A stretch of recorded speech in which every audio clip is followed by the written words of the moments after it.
పద ఏయ్, లే బయటికి పద. వదులు వదలవే. సాకేత్ వదులు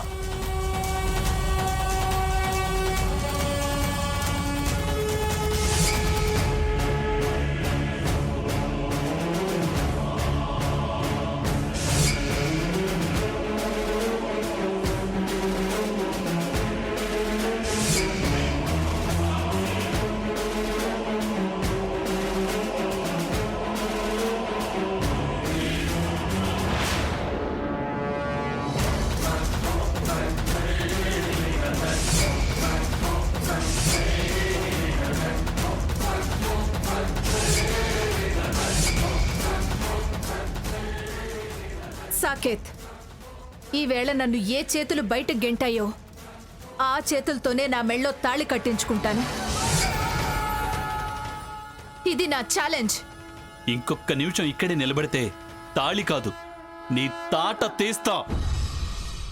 ఈ చేతులతోనే నీ గొంతు పిసికి చంపేస్తా. ఈ చేతులతోనే నీకు చితి పేర్చి నిన్ను కాల్చి బూడిద చేస్తా. ఈ చేతులతోనే నీ చితాభస్మ గంగలో కలుపుతా. ఈ చేతులతోనే. బావా, దాంతో నీకెందుకు బావా? పద లోపలికి. హే స్వర్ణ, దక్కడే సాకేత్ నీకు దక్కడు, ఎప్పటికీ దక్కడు. శాశ్వతంగా నా వాణ్ణి చేసుకుని తీరుతా, అది నిజం. కానిపోని ప్రతిజ్ఞలు చేయకు. నేను బ్రతికుండగా సాకేత్ని స్వర్ణ నుంచి ఎవ్వరు వేరు చేయలేరు. నువ్వు బాగి ప్రాణాల మీదకి తెచ్చుకోవద్దు. వెళ్ళో. పదండి లోపలికి వెళ్దాం. మంగమ్మా, నీ కుటుంబాన్ని సర్వనాశనం చేయకుండా నేను నిద్రపోను. పదహంస.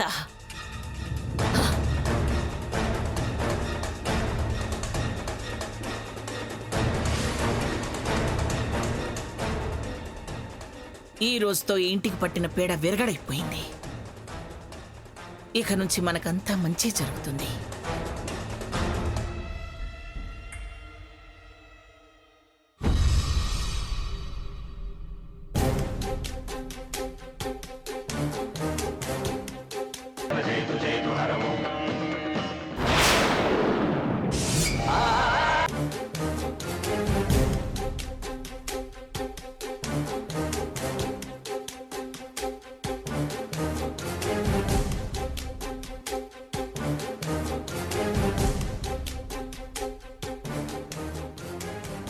సీత, సీత,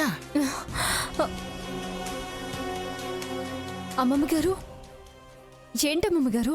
ఏమిటి సీత, నీ మనసు ఎక్కడుంది? దేని గురించి అంతలా ఆలోచిస్తున్నావు? ఆలోచన అదేం లేదమ్మమ్మ గారు. నా పిలుపుకి అంతలా ఉలిక్కిపడి ఆలోచన ఏం లేదని అబద్ధం చెప్తావేమిటి? నువ్వు లేదన్నా కాదన్నా. నువ్వు ఇంకేమన్నా చెప్పాలా? ఇంకేమన్నా అబద్ధం చెప్పాలనుకుంటే చెప్పేయి. నేను చూడాలనుకుంటున్నాను నన్ను మోసం చేయడానికి నువ్వు ఎంత నీచానికి దిగజారగలవు అని. ఎందుకు ఆలియా, ఎందుకు నువ్వు ఇలా చేసావు? నీకు తెలుసు కదా నానమ్మ తర్వాత నీ ఒక్కదానిని కదా నేను పూర్తిగా నమ్మేది. ఏమన్నావు నువ్వు? ఈ మధ్య అన్నిటినీ మర్చిపోతున్నావా? అది చాలు. వాటిలో ఉన్న శక్తి విషయాన్ని గ్రహించి మనకు వివరిస్తాయి.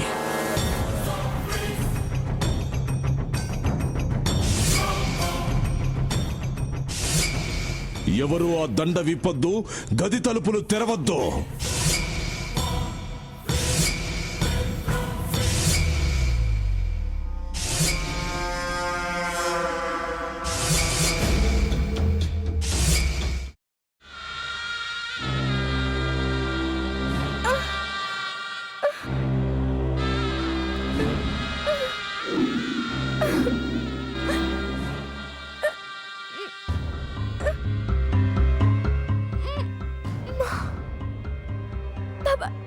వద్దు బాబాయ్, నేను చేయొద్దు బాబాయ్, ప్లీజ్ బాబాయ్.